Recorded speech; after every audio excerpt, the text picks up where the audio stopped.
Hello everyone and welcome back to another video from Apps Academy. In this video, I'm going to show you how to add your location within the Uber Eats app. So let's get started right away.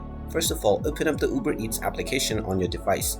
And when you open it up, if you haven't been logged into your account already, you will be asked to proceed with your email address or your phone number or your social accounts. Once you have proceeded and logged into your account with your credentials, directly within the homepage, you will be asked to enter your address. Now, if you are prompted to allow location access, you can simply go ahead and allow the access, and your location will be set automatically. You can also do this manually by tapping on the search box and then entering your address. Simply type in your address, and once you find it, you can tap on it, and now you will be allowed to set up your more specific location.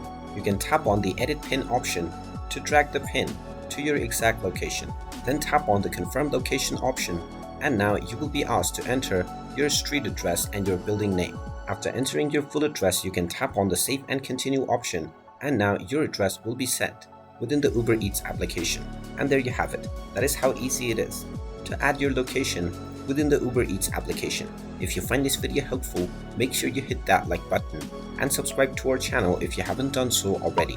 Also ring that notification bell to never miss another update from us. Thank you for watching, and I will see you again in the next video.